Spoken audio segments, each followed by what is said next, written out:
Hello there and welcome to another Coffee with Colin. Thanks very much for tuning in. If this is your first time joining me for a Coffee with Colin, you're very welcome.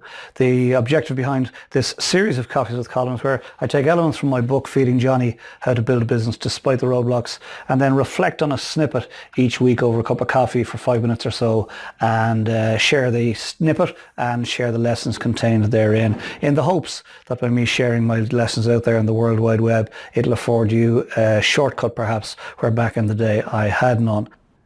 Okay, this week I want to talk to you about the 4 players in the world of business. I came across this concept many years ago when I read a book called The Cash Flow Quadrant by Robert Kiyosaki. And in it, Kiyosaki explains about the 4 players. There are employees and self-employed and business owners and investors. When I started studying this stuff all those years ago, I was an employee. And the reason I was an employee all those years ago was because my dad was an employee and his dad was an employee. And so that's what I knew how to do.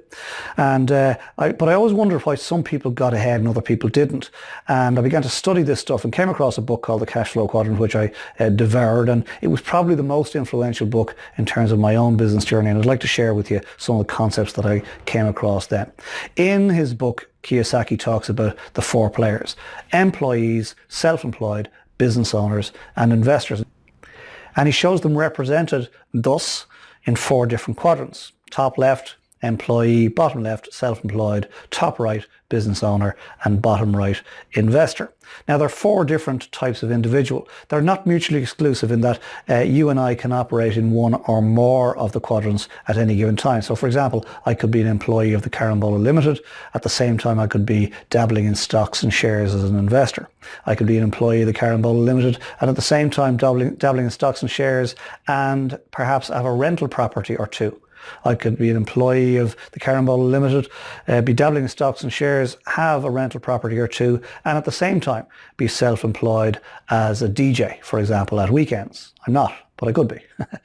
Anyway, the 4 players are completely different, but it's the difference between the 2 sides of the quadrant that I found most interesting. On the left-hand side, we trade our time for money. On the right-hand side, business owners and investors have learned how to leverage time and money. And that's the crucial difference. On the left-hand side, we trade our time, and on the right-hand side, we leverage our time. And what I decided to do was to study this phenomenon.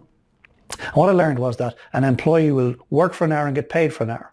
Doesn't work for an hour, doesn't get paid for an hour. The self-employed individual, by way of example, let's talk about a window cleaner. Window cleaner will go wash windows and do the job and get paid for the job. But if the self-employed individual, if the window cleaner can't wash windows, he or she doesn't get paid. If he or she's on holiday, doesn't get paid. If he or she falls off the ladder and breaks her leg and can't wash windows, doesn't get paid. On the right-hand side of the quadrant, by way of contrast, if we look at the business quadrant, we might have the likes of Michael O'Leary or Richard Branson. Now, here's a question for you. Is it a fair assumption that whether Michael O'Leary or Richard Branson get up and go to the office today or not, they get paid? Fair assumption. Of course it is. And why do they get paid, whether they go to the office or not? Because they spent time, they invested time in learning how to build business systems that continue to operate whether they are there or not, whether they choose to go to the office or not. If we move to the bottom right-hand side of the quadrant, we've got the likes of Warren Buffett, one of the Western world's most prolific investors, and currently the world's 3rd wealthiest man. And the reason he's the world's 3rd wealthiest man is because many years ago Warren Buffett bought a business, he bought a company, and he took the profits from that company and bought another company. He took the profits from that company and bought another company, took the profits and bought another company, took the profits and bought another company, and took the profits and bought another company. And simply continued to do that. Now that, my friend, is huge leverage. And that's why Warren Buffett, given that he's got the same 24 hours in the day that you and I have, he is the world's 3rd wealthiest man, and I suggest that I'm not, nor are you, or you wouldn't be listening to this. Anyway, they're the 4 players in the world of business. And over the years, I've learned to ask myself, which quadrant did I want to operate from? Now, there's nothing wrong with any of the 4 quadrants. You've got to decide where you are, and more importantly, you've got to decide where you want to be. So I decided many years ago that I wanted to learn to become a business owner, and this is the path that I've been on ever since.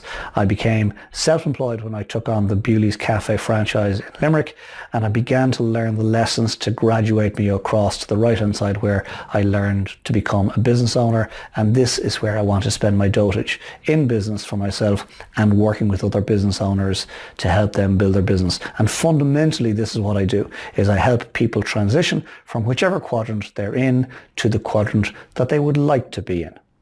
Thank you for joining me for this particular Coffee with Colm, and I hope you got something from it. What I'd ask that you do is consider what's been shared here today and apply it into your thinking for the next week or so. Feel free to pass the link on if you think somebody else would benefit. If you're not already on our database, go to ColmO'BrienMotivation.com, leave us your details there, and we'll send you this type of stuff on a weekly basis.